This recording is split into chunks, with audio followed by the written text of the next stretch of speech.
Street, a wide and friendly thoroughfare, is our introduction to Dublin, Ireland's capital city.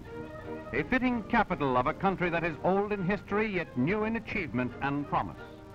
Druids and saints, warriors and craftsmen have contributed to that history which still lives in its stately buildings, cathedrals, and monuments. At the head of the street stands a magnificent monument to Daniel O'Connell, the great Irish liberator. Nearby is one of Dublin's most imposing buildings, the old House of Parliament, now the Bank of Ireland. Another handsome monument has been erected in honor of Charles Stewart Parnell, famous parliamentary leader. The National University is one of Dublin's 2 university colleges. The 18th century Four Courts houses the Department of Justice. Also along the River Liffey stands the Custom House, often the scene of conflict in Ireland's stormy political life. The St. Patrick's Day Parade in Dublin is a great occasion, as you may well imagine. It never fails to call out Erin's finest for the marching and reviewing, in a land where parades are always popular. And none is more popular, not only in Ireland, but of keen interest throughout the world, than the Irish Hospital Sweepstakes Parade. For in this phoenix-like float are contained all the stubs or foils of the millions of tickets sold annually in a chance for fortune. The boxes of foils are carried by smiling Irish colleens into the mansion house. Here, under strict supervision for honesty and impartiality, the foils are emptied into large mechanical mixers that thoroughly shuffle them. Constant streams of stubs pour in, representing a vast sum of money to be divided between prizes and the hospital fund. And now the day for the draw has arrived. On the platform are seated high government officials, the Lord Mayor of Dublin, and the sweepstakes supervisors. Hold your breath, for here come the lucky numbers. Every ticket the nurses draw is a winner, from a $500 consolation prize to the $150,000 grand prize. Lovers of horses everywhere congregate annually for the Royal Dublin Society's Horse Show, held every August at Ballsbridge. The Irish hunter type is a magnificent animal, keen, alert, intelligent. As a jumper, he tops the field, gracefully clearing the barrier without loss of speed or stride. His response to the hand on the bridle is immediate, and he invariably romps home the winner. But the horses aren't the only animals that have a show. The lowly donkey, too, has his day, and dressed up he is for the occasion, as prizes are being awarded for the most novel trappings. Here's one that won't join the parade, no matter how hard the lads coax him. But then, a donkey wouldn't be a donkey unless he were stubborn. Again, we see the Lord Mayor of Dublin, who now makes the grand award. And who do you think is the winner? Not other than Mrs. Gilhooly herself. In the early morn, the Irish gentry assemble for the fox hunt. The horses and hounds, too, are eager for the chase.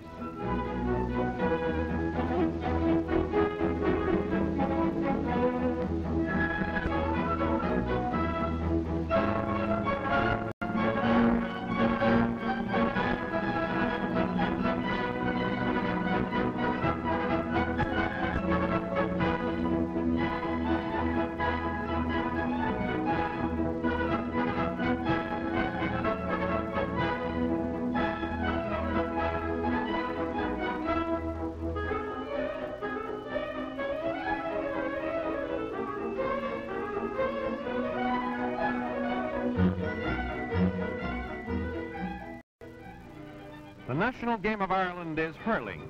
It somewhat resembles hockey, but is played on a field like football. A hard and fast game where no quarter is asked or given. It often develops into rough play. A goal brings a big hand from the younger fans, as the scoreboard marks the standing in Gaelic. American-born Eamon de Valera is the present Prime Minister of Ireland, or rather, Erie, its official name. Behind his scholarly appearance burns a fighting spirit that is greatly responsible for the present independence of his country. The light and gay Irish jigs and reels are not lost to the present generation. In colorful costume, they do a sprightly dance to the old-time tunes of country fiddlers, just as their ancestors did before them.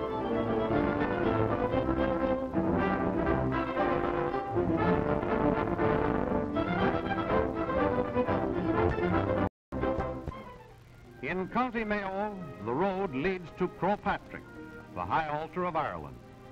Some devout pilgrims climb barefooted up the rocky mountainside. On the summit stands a little chapel where it is said St. Patrick collected all the snakes in Ireland before driving them into the sea. On the rugged purple hills of Donegal, peasants plow the land and tend the sheep that give the long strands of wool from which Irish enters due to the scarcity of windows. Women spin the virgin wool into yarn, after which it is woven by hand into tweed cloth so famous for its strength, durability, and color. Here, too, the ancient and honorable game of pucker is played, a very important part of which seems to be the side bets.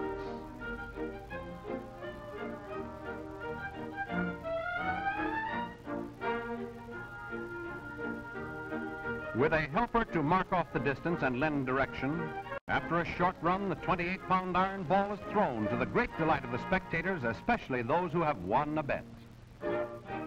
A familiar sight in Western Ireland is a pile of peat near almost every house. From the bogland, the turf is cut into squares and when dried is used for fuel that burns with a fragrant odor. Little Terence and his faithful friend the donkey represent the rapid pickup and delivery service here. In Limerick, where the River Shannon flows and is crossed by Foman Bridge, stands King John's Castle, an old fortress built more than 700 years ago.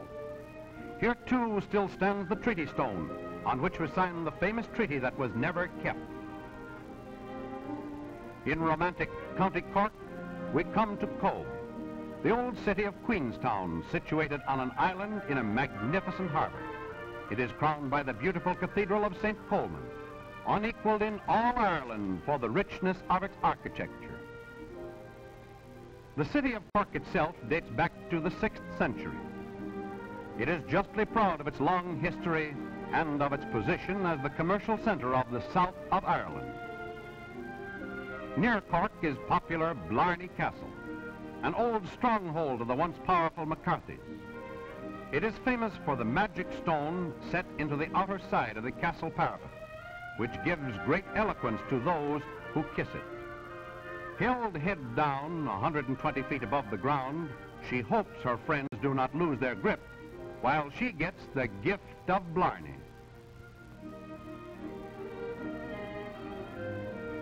From here, the road winds over a beautiful range of hills and valleys to the kingdom of Kerry.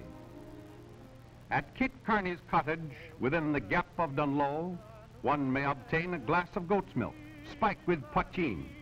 Then on to the lovely lakes of Killarney, where our visit to Ireland ends.